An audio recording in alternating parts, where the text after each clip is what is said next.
Non teaching post के लिए direct recruitment permanent job opportunity का एक और नोटिफिकेशन आ चुका है, जो कि आइसर की तरफ से रिलीज किया गया है।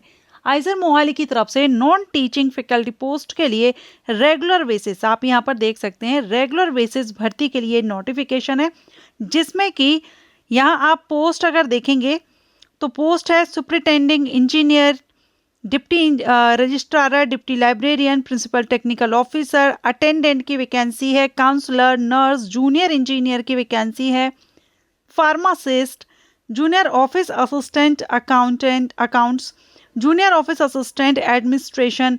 टोटल नंबर ऑफ वैकेंसी की अगर हम बात करें तो यहाँ पर 40 पदों के लिए भर्ती विज्ञापन आइसर मोहाली की तरफ से रिलीज किया गया है।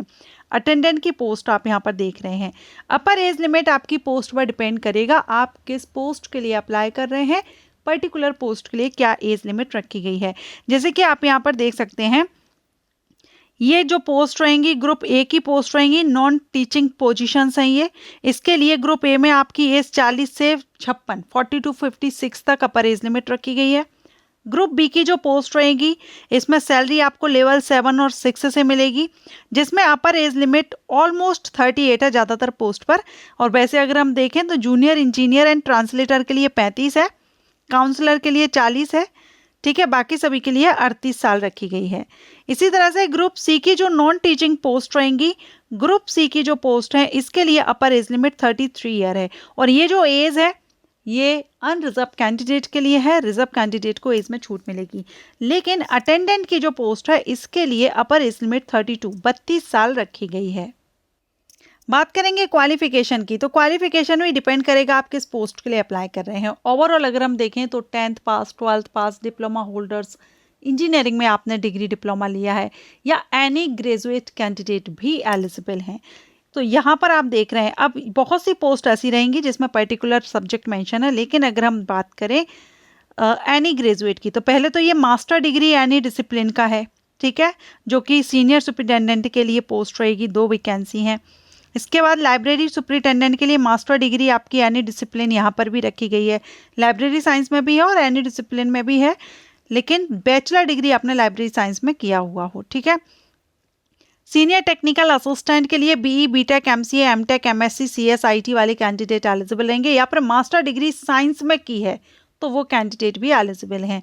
लेकिन एक्सपीरियंस यहाँ पर मांगा गया है अलग अलग पोस्ट पर। मिनिमम क्वालिफिकेशन मिनिमम एक्सपीरियंस 2 साल से लेकर के रखा गया, 1 साल, 2 साल, 3 साल, इस तरह से रखा गया है। पोस्ट पर डिपेंड करेगा आप किस पोस्ट के लिए अप्लाई कर रहे हैं। नर्स के लिए मास्टर डिग्री आपने नर्सिंग में की है या बीएससी नर्सिंग की है, 4 ईयर का जो कोर्स रहता है, एंड आपने nurse midwifery Indian nursing council में आपका रजिस्ट्रेशन भी होना चाहिए और 5 साल का एक्सपीरियंस रखा गया है।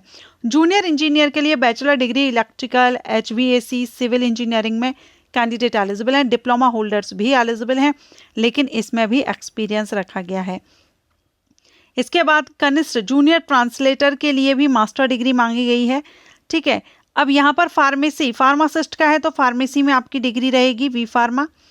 एंड जूनियर टेक्निकल असिस्टेंट की जो पोस्ट है इसके लिए साइंस, टेक्नोलॉजी या इंजीनियरिंग में बैचलर डिग्री, 5 साल का एक्सपीरियंस रखा गया है।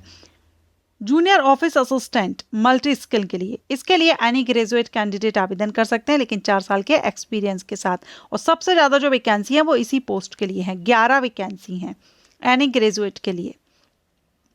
Next junior office assistant multi skill initially for account section के लिए, तो इसमें भी एनी डिसिप्लिन यानी एनी ग्रेजुएट कैंडिडेट एलिजिबल है, 4 साल के एक्सपीरियंस के साथ, 3 वैकेंसी रहेंगी। अटेंडेंट के लिए भी 10th पास या डिप्लोमा होल्डर्स एलिजिबल रहेंगे, लेकिन इसमें भी आपका 3 साल का एक्सपीरियंस है। मतलब सभी पोस्ट पर एक्सपीरियंस मांगा गया है, फ्रेशर के लिए ये अपॉर्चुनिटी नहीं है। सिलेक्शन प्रोसीजर में रिटर्न एग्जामिनेशन होगा, 1 से ज़्यादा पोस्ट के लिए आप अप्लाई करना चाहते हैं तो कर सकते हैं, अलग से आपको फॉर्म फिल करना होगा और सेपरेट फीस पे करनी होगी। एप्लीकेशन फीस अनरिजर्व कैंडिडेट को 1298 रहेगी, ईडब्ल्यूएस कैंडिडेट को 708 रहेगी, अन्य पिछड़ा वर्ग NCL, OBC NCL कैंडिडेट के लिए 1298 रहेगी। बाकी सभी कैंडिडेट को फीस पे नहीं करनी है, फीस माफ रहेगी। लास्ट डेट 15 जून 2026 से अप्लाई करने की। जो भी कैंडिडेट आवेदन करना चाहते हैं आइसर मोहाली की वेबसाइट पर जाकर के आप अप्लाई कर सकते हैं। ऑनलाइन एप्लीकेशन स्टार्ट हो चुके हैं। 3 मई 2026 को ये नोटिफिकेशन आउट हुआ है। सो जल्द से जल्द आप आइसर मोहाली की वेबसाइट पर जाकर के नोटिफिकेशन रीड कर लीजिएगा, डाउनलोड कर लीजिएगा एंड अप्लाई कर दीजिएगा। Thank you.